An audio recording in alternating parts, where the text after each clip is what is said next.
Faly miaraba tompoko vavy tonga soa indray eto amin'ny Fandaharana Malagasy eto Canada Madagascar TV arahinao amin'ny ici télévision.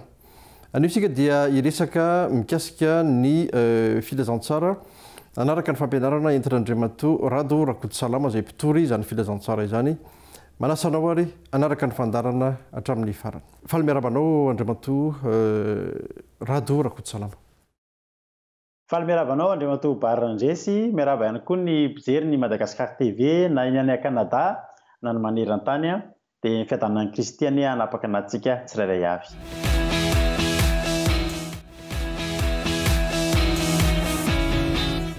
Atao hoe efa manomboka zatra anao ny mpijery atsika amin'ny fanarana ny fampianarana ito amin'ny fandarana. Androany dia araka ny resaka dia ny lohahevitra dia hoe natao any olona rehetra ny famonjena. Zay le efa lohahevitrintsika androany. Ia.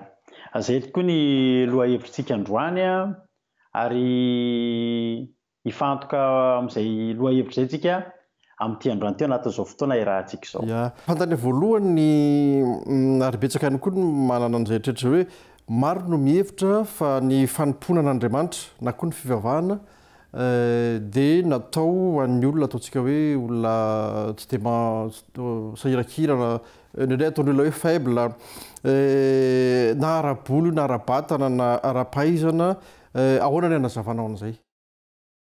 Ia. Tena marina tokoa izay fahitan'ny olona izay tsy ny fahitan'ny olona ny marina fa marina izay fomba fahitantsika izay ny fomba fahitan'ny olona atao hoe mivavaka. Fahitan'ny olona atao hoe mivavaka tokoa dia ohatrany hoe natokana ho an'ny olona reradreraka, malemilemy, ohatrany faible araka ny filazanao teo. Indray tokoa ho an'ny olona mety sahirana ara-bola, sahirana ara-pahasalamana, sahirana ara-pivelomana, tsy manan-kia sy ny sisa. Zay tokoa kama no mety fahitan'ny olona.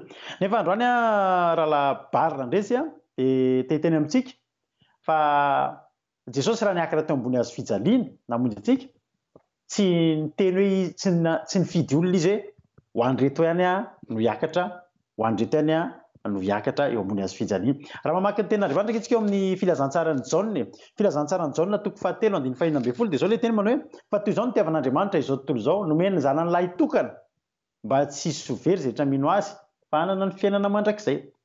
Tsy hisy ho very izay rehetra mino azy na mahantra na manan-karena na marary na salama fa zay rehetrarehetra mino azy dia omeny fiainana mandrakizay. Izany tokoa no mahatonga antsika mieritreritra rahalabary hoe ho an'ny olona faible tokoa ve, ho an'ny olona malemy tokoa ve ny fivavahana. Satria tokoa nge rehefa jerena ny olona mety hoe manan-karena, manan-katao, ohatrany tsy dia mironona amin'ny fivavahana izany tokoa e. Nefa ny tena androany tena ho teneniko amintsika fa diso ny fihevitrintsika. Fa ny tena marina ny olona tsy manana an'i Jesosy mihitsy ny tena faible. Ny olona tsy manana Jesosy satria Jesosy mihitsy ny tenany amin'ny Jaona 5:5 manao hoe izany voaloboka ary ianareo ny sampana. Ary raha miray amiko ianareo zao efa kitsika izay teny izay Jaona 5:5 manao hoe izany voaloboka ianareo ny sampana. Izay miray amiko ary izaho aminy dia mamobe izy. Fa raha misaraka amiko ianareo dia tsy mahay manao na inona izany hoe mazava zany ankehitriny fa tsy ny olona mivavaka ny faible fa ny olona tsy mivavaka mihitsy satria tsy manana fiarovana.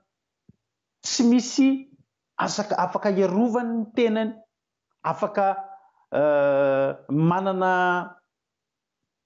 mieritreritra ny olona anankiray manana vola izy ohatra dia mieritreritra izy hoe mety le fiainana. Tsy vitany vola daholo ny zavatra rehetrarehetra. Ary itsika raha ohatra hoe mieritreritra hoe manan-karena dia tsy anatonan'i Jesosy dia ho disontsika satria Jesosy miandry ny olona rehetrarehetra. Miandry ny olona rehetrarehetra ary ny olona rehetrarehetra izay manana tanjona anankiray, ny olona rehetra te ho velona mandrakizay. Ka tsy ho an'ny olona faible ihany ny fivavahana. Ekena kosa nefa ny rahalabary fa Andriamanitra indraindray dia manao zavatra ohatr'izao ataony tonga mandalo fietreny iny oloninna mandalo fahalemeny iny oloninna mandalo faiblesse mihitsy iny oloniny atonga n'iny oloniny ho tonga ao aminy fantatsika tsara fa ny soavaly anankiray nge raha hodresena tsy le soavaly mbola vany anaty ala be tena mbola matanjaka be sauvage be mihitsy no ampianariny fa avela mihinjakinjaka ao anaty kijanao izy aloha de rehefa reraka aveo izy reraka iny amizay no ampianarina mitsangana izy reraka iny amizay no ampianarina makatoa ka ndraindray tokoa na de olona takandry soly aza aveny ambony soavaly no nilatsaka nalatsaka mihitsy izy aloha fa tsy midika akory zany hoe natokana ho an'ny olona faible foana amizay fa fantatsika tsara fa Paoly rehefa niainga aveo amizay de mpanompon'Andriamanitra tena nahery vaika ary mpanompon'Andriamanitra tena nampiasain'Andriamanitra ka hovaliny zay fanontaniany zay zany raha labary de zao tsy marina fa natokana ho an'ny olona resy natokana ho an'ny olona malemilemy natokana ho an'ny olona tsy de manan-katao sy ny olona mahantra ny fivavahana fa ny tena marina natokana ho an'ny olona rehetra izay tea ho an'ny an-danitra ny fivavahana ary Jesosy de averiko ihany Jesosy tsy navaka nizaniza Jesosy raha hoe tonga de tia tany fa ny olona rehetra zay nanana etaeta azy ny olona rehetra zay nitady azy de afaka nahita azy daholo ka ny fivavahana de natokana ho an'ny olona izay mba teo vovonjy ny olona zay teo velona araka le teny teo mba zay olona tsy teo very na manitra izy na manan-karena na salama izy na marary rehefa teo vonjeny izy de natokana ho azy ny fivavahana tonga ho azy Jesosy ary mahato azy Jesosy raha labary ya tia hivana am'izany fa ny loha hevitra amin'ny fampianarana zay entin'ny Mpitory Rado Mpitory ny filazantsara amintsika androany dia miompana amin'ny hoe natao ho an'ny olona rehetra ny famonjena anaraka vetivety andreto dokam-barotra retontsika dia miverina eto ihany rehefa aveo manaraka ny tapany faharoa amin'izany fampianarana izay entina Mpitory Rado Rakotosalama izany dokam-barotra ry vetivety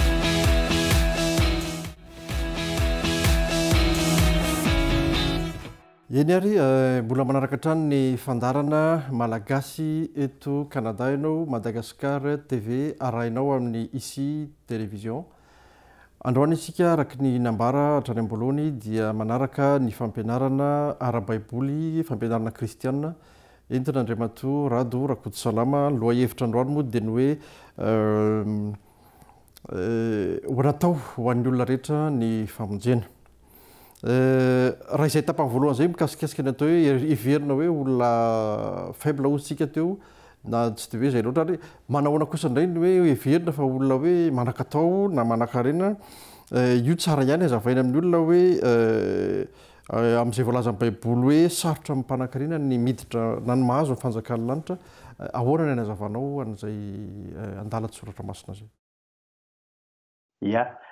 tsy maintsy voateny tokoa io ary matetika ary lasa misy olona mihitsy ny raha labary ndresy ohatry ny matahotra ny anakareny satria teo any an-danitra de ohatry mieritreritra tokoa ny olona rehefa misy an'io tenin'Andriamanitra io hoe raha mety olona mpanan-karena dozy ny olona hoe tsy ho any an-danitra zany olona zany ho sarotra amin'iny olona iny ho any an-danitra fa tsara fantatsika ihany fa any amin'ny bokin'ny Matio 7:20 misy an'izany teny zany ary 7:17 vakitsika amin'narana Jesosy manao hoe de hoy Jesosy tamin'ny mpianany lazaiko aminareo marina tokoa fa sarotra ny idiran'ny manan-karena amin'ny fanjakan'ny lanitra ary oza aminareo ho moramora kokoa ny idiran'ny rameva amin'ny vody fanjaitra no ny idiran'ny manan-karena amin'ny fanjakan'Andriamanitra Jesosy mihitsy ny teny an'izay moramora kokoa tsy mora nge zany ravana malala hoe rameva ho ampidirina anaty vody fanjaitra zany hoe zavatra tsy possible mihitsy zany raha ny tena marina fa tsara fantatritsika fa tsy ny mpanan-karena rehetra no nytenen'i Jesosy teto fa talohan'io dia nisy mpanan-karena anankiray nyresaka taminy raha vakitsika ny andinin'ny 20 dia nisy zatovy nanantona Jesosy ny teny nanao hoe zany rehetra zany dia efa voatandroko avokoa zany hoe voatandry ny lehilahy daholo ny zavatra rehetra izay nytenen'i Jesosy ny sitrapon'Andriamanitra dia nanontany izy hoe inona no mbola tsy mahatanteraka dia hoy Jesosy taminy raha te ho tanteraka ianao dia mandehana midio ny fanananao ka omeno malahelo dia hanana rakitra ny an-danitra ianao ary avy anaraka rehefa nare an'izay le lehilahy dia zao zavatra nitranga noho nare zany teny zany le lehilahy dia niala taminarelo izy satria nanana fananana be teo zany io lehilahy io zany ty Jesosy resahana tamin'ity mpanan-karena ty lehilahy ty te hanaraka an' Jesosy tsara marihana fa nanan-karena izy aloha vao nahita an' Jesosy izay matetika rahalabary dia miverina any amin'ny resakantsika tamin'ny voalohany any hoe matetika Andriamanitra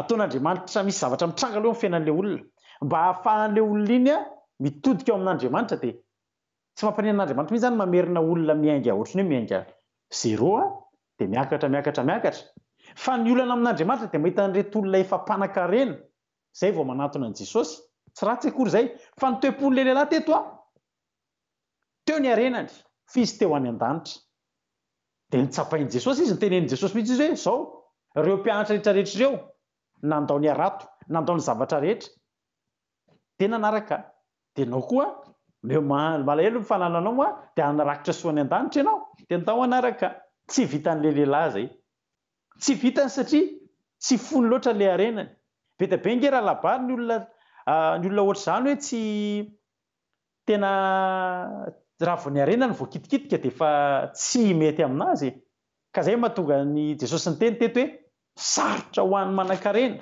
raha manan-karena ohatran'ity lehilahy ity misy karazana manan-karena roa amin'ny baiboly ny ohatran'ity lehilahy ity misy maromaro ao izay tena tsy afaka ny hampandefitra mihitsy ny arenany tsy azo kitikitihana mihitsy ny fananany fa misy karazana mpanan-karena kosa gropona mpanan-karena hafa indray tao amin'ny baiboly teo ampovoan'ireo nisy lehilahy anankiray atao hoe Zakaiosy izay nanan-karena fa nefa kosa rehefa nandray an' Jesosy dia nitenenin' Jesosy takan'io lehilahy io koa dia natsapa ary tsy nila ny entanina akory fa tonga dia nafony arenany mpanan-karena fa nafony arenany aoko fantatritsika ihany koa fa zany Abrahama zany nge tsy nahantra raha labary randresy zany Isaka zany ange ka nanan-karena Jakoba zany ange tena nanan-karena Josefa nanan-karena Davida nanan-karena tsisy afaka hiteny amintsika mihitsy fa tsy nakany an-danitra reny zany tsy tafiditra atao anatin'le nitenenina hoe takan'ny rameva hiditra ao amina vody fanjaitra tsy taka izany reny ary reny tsy niantefan'ny miteny Jesosy hoe lazaiko marina aminareo fa sarotra ny idiran'ny mpanan-karena ny fanjakany lanitra fa reny mpanan-karena sarotra tamin'ireny hiditra tany satria nahoana satria reny olona reny nahantra aloha nandalo zavatra aloha dia natsangan'Andriamanitra ary tao anatin'ny fananganan'Andriamanitra dia io raha labary dia izao ihany rehefa ny olona manompo an'Andriamanitra amin'ny fitiavana dia azo antoka no aviny ireo olona rehetra izany tantareko anao ireo nge Abrahama Isaka Jakoba Josefa Davida sy ny maro hafa be dia be tao amin'ny baiboly ireo olona ireo nge arena zany efa nananana ny fotsiny sisa taty arina fa ny fony izy ireo aloha no notefen'Andriamanitra ho ity azy ity lehilahy ity indray ny arena aloha ny tiany voalohany zay izy vao leka hanandrana ity an' Jesosy hoe inona ny ataoko Jesosy dia nitandrina ny didy rehetrarehetra izy misy olona manao ohatr'izany tandremana zavatra rehetrarehetra tsara zay fa mba tsy tiany voakitikitika ny anazy nefa taddio fa ny zanaky Abrahama ary nge raha labary ny zan'Andriamanitra toetra azy hoe omeo anahy ny zanakao le zavatra tsy nananany hatramin'izay fa Andriamanitra zany dia zao foana ny an'Andriamanitra ny zavatra lehibe ao aminazy mila manompo azy amin'ny fotsika rehetra isika raha misy fitiavana ao amintsika dia tian'Andriamanitra izy no nanorantsika an'izay voalohany ka azo ny mpanan-karena atao tsara mihitsy ary Andriamanitra dia tena mitary ny olona mivavaka nge raha labary randresy tsy misy olona fa diranovana zany satria Andriamanitra mitany fiainany Andriamanitra momba azy amin'izay ataony ary tadio tsara fa mpanompon'Andriamanitra tao baiboly dia niteny hoe aza atao mahantra loatra ndrao manamavy ny anaranao ary aza atao manana loatra ndrao anadino anao ka eo amin'le atenatenany fa azo atao mihitsy manan-karena fa azo atao mihitsy koa ny makany an-danitra raha labarandresy ka mazava amintsika zany fa le lehilahy anankiray tsy navita hafoy fananany io nitenenin' Jesosy eo sarotra aminao ny hiditra any amin'ny fanjakany lanitra ary dia tena sarotra tokoa satria lasa le lehilahy nandeha nge le lehilahy nge tsy nandray an' Jesosy tsy nanaraka an' Jesosy fa aloha nanaraka ny arena araka amin'ny tenin'Andriamanitra tsy ianareo manompo tomporoa fa na ianareo hanompo na ianareo hanompo amin'ny mamona na manompo an'Andriamanitra na manompo vola ka zao raha manompo an'Andriamanitra ianao afaka ho mpanan-karena ho tonga any an-danitra ianao raha labary randresy Zay ny fanazavana mikasika an'izay hoe hoe mpanakarena eo amin'ny fanompona zay. Anaraka nreto dokam-barotra reto tsika dia miverina eto ihany amin'ny tapany fahatelo sady farany amin'ny fampianarana izay entin'Andriamatoa Rado Rakotosalama. Tsy ivona fa ny loha hevitra androany araka nambara teo dia hoe natao ho an'ny olona rehetra ny famonjena. Anaraka nreto dokam-barotra reto tsika vetivety. Dia mbola manaraka hatrany ny fandarana Malagasy eto Canada ianao, Madagascar TV arahinao amin'ny isi télévision. Araka ny nambara hatrany am-boalohany dia fampianarana no arantsika amin'ity androany ity, fampianarana miorina amin'ny baiboly, fampianarana kristianina izay entin'Andriamatoa Rado Rakotosalama, mpitory ny filazantsara ary tompon'andraikitra ihany koa eo amin'ny Aki radio zay radio ara-pilazantsara. Hono Andriamatoa Rakotosalama, inona no azo amitianatsika an'izay loha hevitra sy resadresaka ny faharoana teto androany zay amitinana an'izay hoe natao ho an'ny olona rehetra ny famonjena izay. Dia araka izany tokoa moa dia manentana antsika zany sady misintona saintsika manao hoe ny famonjena, ny fiainana mandrakizay dia natokana ho an'ny olona rehetra rehetra. Natokana ho an'ny olona rehetra ary tsy misy sakana, tsy ahafahantsika tonga ny amin'ny famonjena. Raha ohatra ianao ao anatina fahasahiranana dia teniko aminao dia zao, andao hivavaka, andao tsika anatona an'Andriamanitra, mitodia amin'Andriamanitra, fotoana raha teo zao. Mbola tsy fantatra hoe zao fiainantsika zao nge averina foana fa tsy afaka miala amin'izay tsika raha la barina ndresy fa efa fotoana farany zao. Matetika foana ny miteny an'izany. Na inona loha hevitsika zany tsy afaka miala amin'izay. Ny fivavahana kristianina dia tsy afaka miala amin'izay intsony amin'izao fotoana zao satria ny fivavahana hafa tsy dia tsy olana amin'ny olona zany, tsisy farandro zany ny olona, tsisy nizaniza ho avy any amin'ny raha lanitra. Fa amin'ny maha-kristianina tsika dia manana teny tsika fa Jesosy efa ho avy any amin'ny raha lanitra. Ka zay zany mahatonga ana miteny hoe raha mety mandalo ady ianao amin'izao fotoana zao, mitodia amin'Andriamanitra. Mety malemilemy ianao eo amin'ny fiainana, tsy dia tafita tsara ianao amin'ny fiainana, mitodia amin'Andriamanitra fa mbola afaky ny anovany io fiainanao io Andriamanitra, fa raha mety koa ny ataonao. Dia mbola teny aminao ianao hoe andao indray koa mbola hitodika amin'Andriamanitra. Fa eto amin'ity tany lalovantsika ity nge raha lasina babalala, tsika rehetra rehetra tsisy raha tsy manana an' Jesosy tsika tsy manana fiarovana n'inona, tsy misy olona tsy assuré zany ny amintsika manontolo. Za koa ijorovavimbelona vetivety aminao tantara zavatra fa misy mpiara-miasa amik'izay aty Frantsa, frantsay izy io, fa zany olona zany hoy ianao niasa be zany teo amin'ny fahatanorany ary tena olona tena nanana ny ampy ary tena nanana orinasa, nanana mpiasa maro. Fa hitretinao fotsiny efa mananika ny faha-empolo taonany izy amin'izao fotoana izao, efa andeha hisotro ronono. Taloha kely izay izy vao tratrana olana teo amin'ny fiainany, tratrana problème resaka impôt sy ny sisa, dia hatramin'ny lasa ny fanjakana. Ny société tonga dia nidy. Zao izy fotoana fotsiny ahafahany miasa, vao hiazakazaka andeha hijery ny hoaviny amin'izay ary andranomasy foana ny tenenana hoe tena tsy hanana trano zany intsony, tsy hanana ohatr'izao. Ry havana malala, andao sika hitodika amin'Andriamanitra. Jesosy tsy nandany iza n'iza. Manana ny ampy ianao amin'izao fotoana izao, mipetraka aty andafy ianao na mipetraka any Madagascar, na inona fari-piainanao, na inona saranganao, na inona firazananao, tianao Jesosy, ary Jesosy niakatra teo ambony hazo fijaliana, matoa atsika rehetra rehetra. Ka dao ngeza be anankiray nomen'Andriamanitra atsika rehetra rehetra Jesosy. Andao. Fa be dia be ny mpanan-karena efa nolona lalana atsika tany any amin'ny fiainana mandrakizay. Fa be dia be koa ny olona tena tahaka ny Lazarosy ilay mantra, ny aloha lalana atsika any amin'ny fiainana mandrakizay. Inona moa ny antony ivavahantsika? Ny antony ivavahantsika hoy ny ten'Andriamanitra ao amin'ny Korintianina voalohany toko 10:20 mara-parana azy manao hoe mahantra indrindra isika raha ny amin'izao fiainana izao izy raha amin'izao fiainana izao ihany nanantenantsika an'i Kristy dia mahantra indrindra noho ny olona rehetra isika. Misy olona miany ty fiainana ity eto ihany dia ny eto ihany ny ivavahana amin'Andriamanitra. Dia rehetra diso fanantenana any amin'ny eto dia tsy manompo an'Andriamanitra na indraindray miankina loatra amin'ny zavatra eto dia ny eto ihany ny angatahana amin'Andriamanitra. Ry havana malala. Fa ny mandrakizay atsika ny tena mila mpanjintsika. Ny mandrakizay mba tsy ho rerakintsika eto amin'ity fiainantsika ity fa za nge teny aminao fa betsaka ny zavatra mandreraka eto. Mety manan-karena ianao fa reraky ny aretina izay tsy hay tsy haisitranina. Jereo fotsiny tantaran'ny ny olona tompony orinasa Apple raha tsy fantatrao zany hoe mpanan-karena fa tsy vitany volantsony ny aretina. Mety mahantra indray ianao dia sahirana ara-pivelomana. Fa zany rehetra zany tsy misy anakana antsika tsy handray famonjen'i Kristy. Petraka aty an-dafy ianao na ny Madagasikara, ninona ho toerana misy anao, ninona asa ataonao amin'izao fotoana izao. Aza miteny hoe mety ny amiko, milamina ny amiko. Fa tokana ihany ny ahafahantsika tonga handray famonjena, tonga ny an-danitra, dia fandraisantsika an'i Jesosy eo amin'ny fiainantsika. Dia andao manompo an'Andriamanitra tsika. Andao tsy ankina amin'ny zavatra eto amin'izao tontolo izao. Fa ny zavatra lalovantsika eto dia miovaova taka ny toetrandro, misy mangatsiaka, misy mafana, misy manorana, misy lanezy. Fa izao tsy afaka nakana antsika rehetrarehetra tsy ahatongavantsika any amin'ny fiainana mandrakizay. Ka dia manao antso avy aminao andro andry. Mpanan-karena andao hivavaka. Mahantra sahira anao, andao hivavaka. Fa Jesosy tsy nanavakavaka anao ary Jesosy tsy mbola nanosy-botanana an'izan'iza. Ka hiteny hoe ohatry ny mahantra ianao fa tsy mila anao na ianao ilay mpanan-karena, ohatry ny tsy mila anao fa mila antsika rehetra Andriamanitra.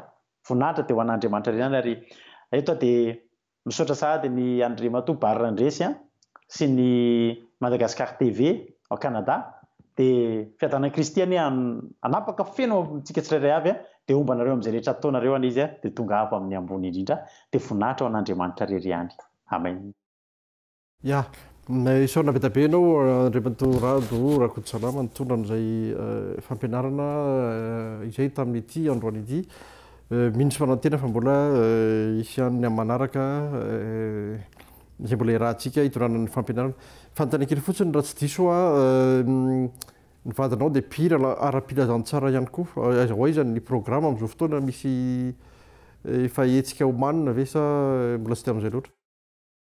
Ia.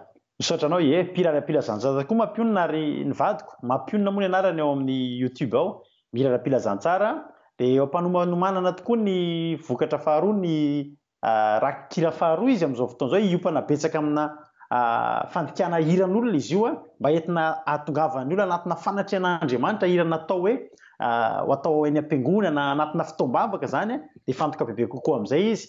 Dia ho avy tokoa ho avy tsy ho ela fa na izany na tsy izany efa manomboka indray izao ny fotoana isa-taona tahaka izao dia manomboka manafana lanonana izy manafana afaka miara-miasa amin'ny fiangonana rehetrarehetra manafana fotoana amina fety isan-karazany izay miaraka aminy koa moa ny tenako izay mpanentana ao anatin'ny rehefa misy ireny fety ireny. Ka dia efa manomboka koa moa izy amin'izao fotoana izao dia horentsika tsy ho ela eo izany vokatra izany dia manasa antsika hijery foana mampionina MA''PIOUN ny anarany ao amin'ny YouTube ao daholo ny hirany dia jery finaritra daholo. Ya, eny ary izay ihany koa no mamarana ny fandarantsika tamin'ity androany ity manome fotoananao ho amin'ny manaraka indray veloma tomboka.